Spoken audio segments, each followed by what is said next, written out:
Beginning in 2001, Anthony Woods began noticing anomalous objects appearing in the skies over his home in Portsmouth, England. He decided to purchase a camcorder in order to film these UFOs.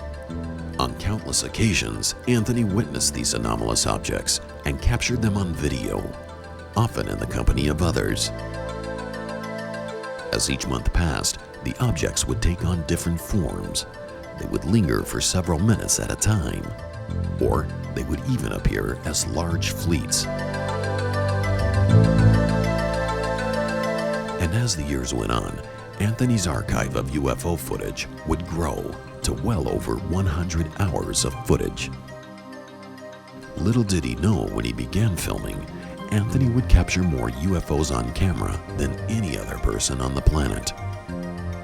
Most importantly, the bulk of Anthony's footage was shot during the daytime, and as opposed to other blurry and hard to see UFO footage, Anthony would capture clear images, so clear in fact, it would even baffle the experts. But why Anthony Woods? And why were these UFOs making repeated visits to this part of the world? These were only a couple of the questions that were posed when Leeds, England-based UFO magazine researchers paid a visit to Anthony to find out what truly was going on. He had hours upon hours of footage to show, but most importantly, Anthony began talking about his deeply personal experiences and encounters. To the surprise of the researchers in the field, Anthony's encounters did not begin in adulthood, but as a child.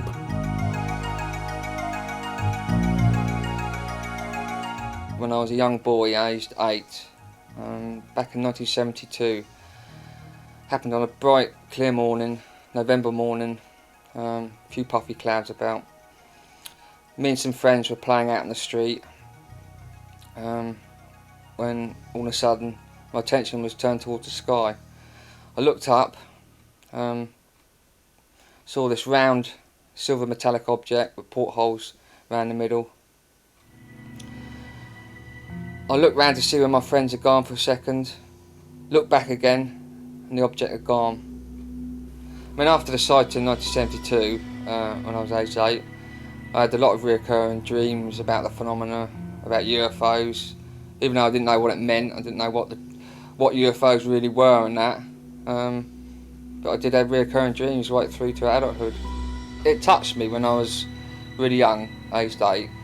And it seemed to, even though I had the recurring dreams, and inside I was, wanted to find the answers, what it was all about. Through the teenage years, it didn't really affect me deeply, even though it was in the back of my mind all the time. But it wasn't until I was in mid-20s, when I met my future wife now, that the next experience really started for me again. The UFO question came back to me again, and it all started up again.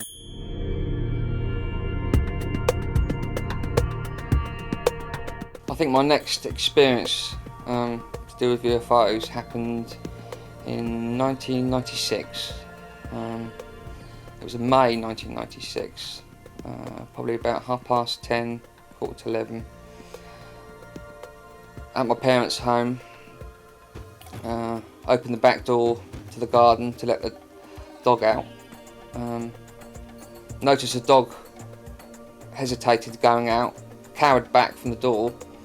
So I quickly looked out to see why she wouldn't go out, and directly to the left of me, over the rooftops, an object came gliding over.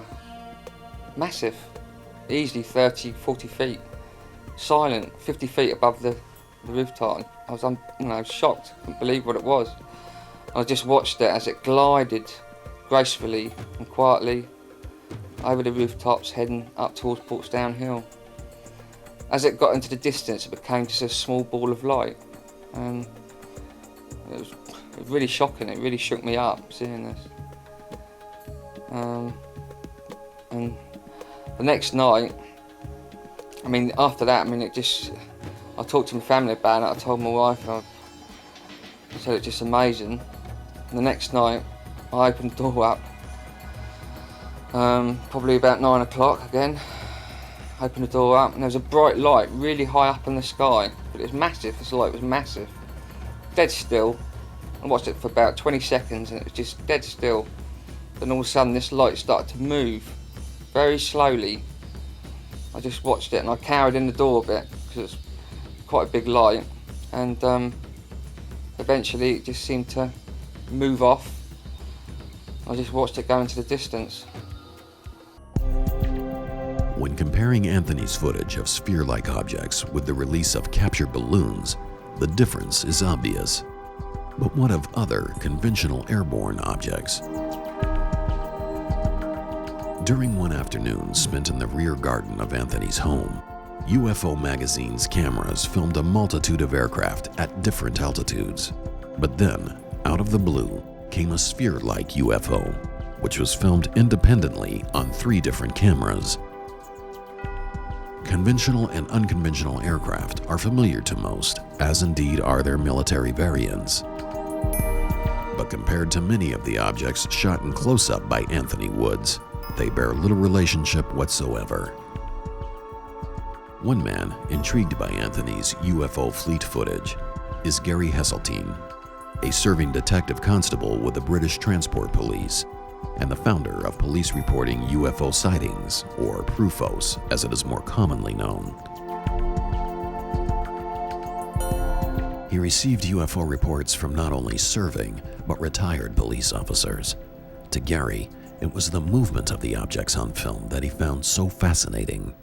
The material supplied to me consisted of over 4 hours worth of clip material, which is a huge number of UFO sequences to review.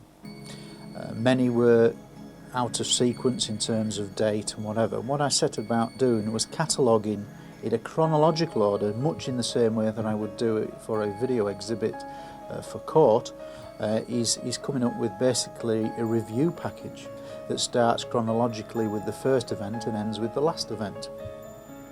And what I found was that over a 3.5 year period, there were in excess of over 50 days, separate days, when UFO or anomalous footage was recorded. Now, that in itself is an exceptional amount of footage, and what is even more extraordinary is that 90% of the material is daylight footage set against a clear blue sky and a gentle cloud, so almost perfect conditions. One of the other things that I found was that not only was there 50 separate days, in excess of 50 separate days, on many of the days in particular there were multiple sequences. What I mean by that is that there may well be 8 different segments, up to 8 or 9 different segments on one particular day. And again, when it comes to cataloguing, what I can say is of the 4 hours of clip material that I've reviewed, you're looking at over 200 separate sequences, which is an exceptional amount of material for effectively one man or one family to have captured on film. The term fleet footage, which for those that may not be familiar, is basically groups of objects seen in the sky at the same time. Now, fleet footage really sort of has been around for a long time. In the history of the subject, we can look at Tremonton footage from 1952, I believe, and that showed multiple objects, white objects in the sky, much in the same way as much of this footage is very, very similar. Similarly, when you look at the Mexican footage from the 80s and the 90s showing multiple objects in the sky, often in daylight, it's way on a comparison with those. And what particularly interested me from a lay point of view is that when you examine the fleet footage in close detail, as I've been fortunate to do, you can see that the objects move in a variety of ways, are constantly changing positions, but more importantly, do not act anything like balloons because they go against the wind. They appear to accelerate away from each other. There appears to be a degree of intelligence associated with these objects. On one particular sequence of the fleet footage, which was seen on one particular day, there are up to 20 objects seen on camera. In fact, there's so many objects that the cameraman, Mr. Woods, doesn't really know what to zoom in on and focus on. But when he does pull away, it shows enough material that shows quite independent movement of each other. And there are several sequences that were attached to that, that having maybe seen the 15-20 objects at the start, they then appear to go past and over his house in groups of 2s and 3s, and which again adds to this sequence where there may be up to 8 or 9 sequences on one particular day. And that initial fleet footage is one of those days where there are multiple sequences backed against each other. And they are particularly interesting because they form formations which fly over his roof, and the roof is in shot, and then they give lovely 3D perspective. Having now spent a good 12 months cataloguing and examining the Anthony Woods material, I'm entirely satisfied from my own professional experience that this is not a hoax in any way. I know for a fact that the masters have all been examined at great detail, and that they are intact and there is no suspicion of misuse. Having examined all the footage that he has produced, I believe that this is the most stunning material ever recorded on film, and the beauty of it is it's filmed in Britain, and that it's set against blue skies predominantly, with cloud, with 3D perspective, and we have truly been very lucky to capture this sort of footage.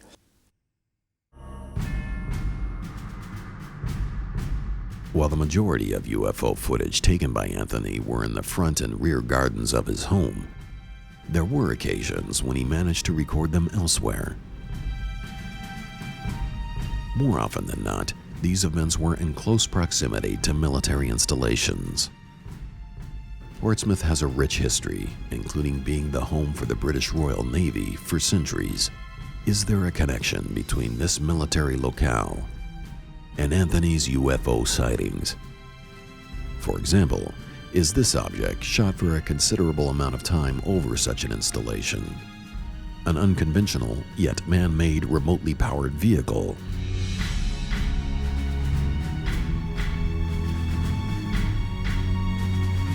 Or is it a genuine UFO?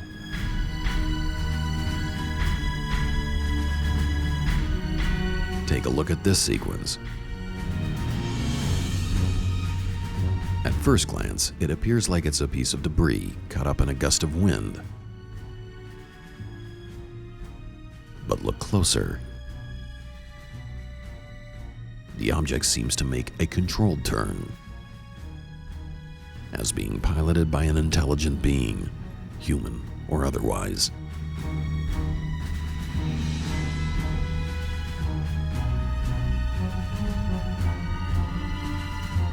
Now compare it to this object, which Anthony Woods captured on a relatively calm day. Are the two one and the same? And what are we supposed to make about its shape and extraordinary acrobatics? When Tim Farrell came to examine this particular sequence, it certainly intrigued him. Now retired from the RAF and living in Cornwall, Tim is an expert witness often called to give testimony about video footage. He could not explain the object and wondered what's keeping it up. But by far the most unusual UFO ever caught by Anthony's camera is this.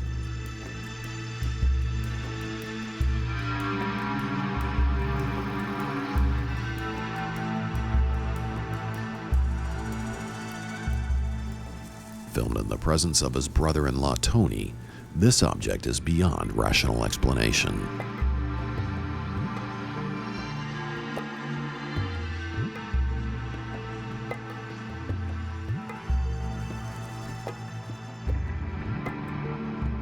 UFO magazine wanted to know what was going through the minds of both Anthony and his brother-in-law Tony as they observed this extraordinary object. This sighting on the 27th of the 3rd this year was absolutely amazing. Both me and my brother-in-law witnessed it, and it was something that we have never ever seen before.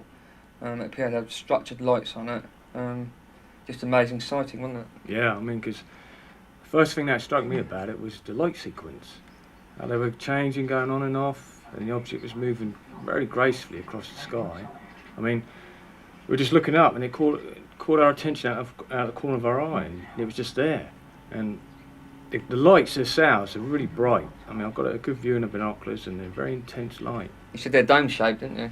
Yeah, the lights had a sort of a curved shape to them. They were definitely coming out of the surface, and the colour was so intense. And the object was quite large. And it showed that, especially against the blue sky. And it was interesting that as the object was slowly moving, hovering on occasions, it kept flashing these lights at us. It was almost like it was doing it on purpose, but it was very, very odd. I think it's good that with the trees in reference, you can sort of get a taste of the movement of the object.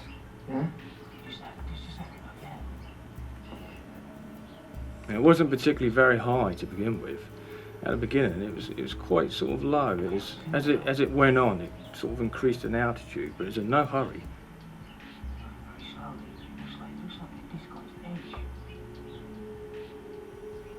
Most unusual object I've ever seen. Yeah. Spectacular.